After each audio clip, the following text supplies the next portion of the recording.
Hi everyone, this is my yet another Ukrainian news media review.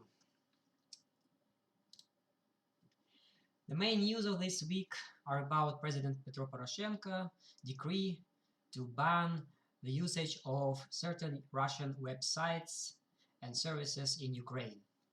The most notable are ВКонтакте, Одноклассники.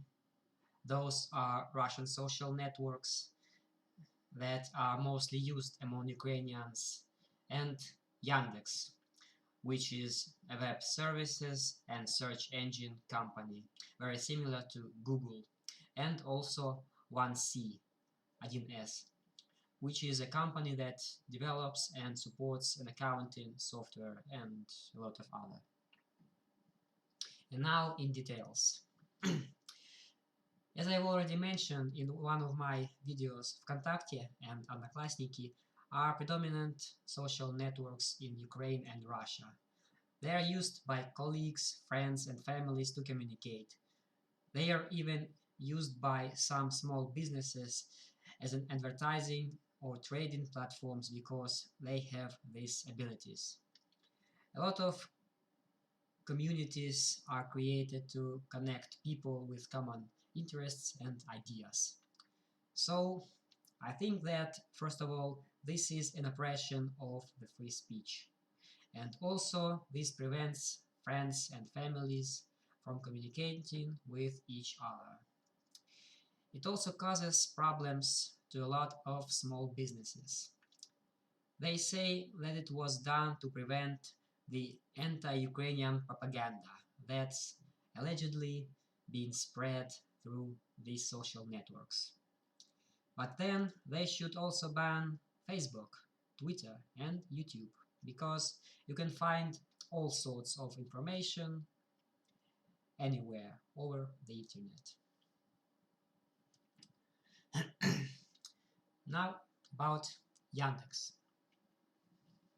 Yandex is a very good web service provider. It's widely used all over the ex-Soviet Union, and it's that way for a reason. First of all, they are focused on providing high-quality services, especially for this section of the internet.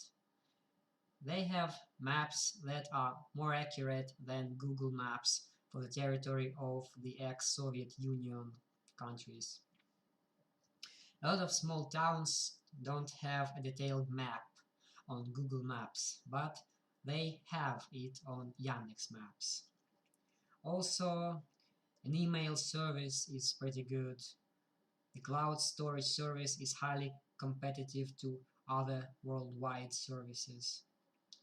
They also have a navigation service with traffic analysis and dynamic routes, and it's widely used even by taxi drivers and travelers. It also has a news aggregation system that even I use, ticket booking, train and buses and airplanes schedules, web advertising platform, electronic money, and a lot more. In fact, regarding to web services, it's bigger than Google in Ukraine and Russia, though a lot of those services aren't available beyond the past Soviet territory. And now they are trying to prevent Ukrainians from using it. 1C is another thing worth mentioning. Its database products are used in accounting, warehouse inventory tasks, staff control and wage calculation, and lot more.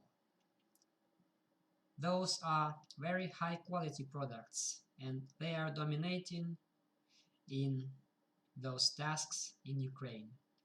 Of course, they can't make all companies to stop using the software they've paid for, but they can prevent them from being able to upgrade their software or to have any other kind of support. Regarding to state-controlled companies, it was said that they will be forced to migrate to another products. And let me tell you, as an IT professional, such kind of migrations are very complicated, need a lot of time, and cost a lot of money. So basically, it's like a shot in your own leg.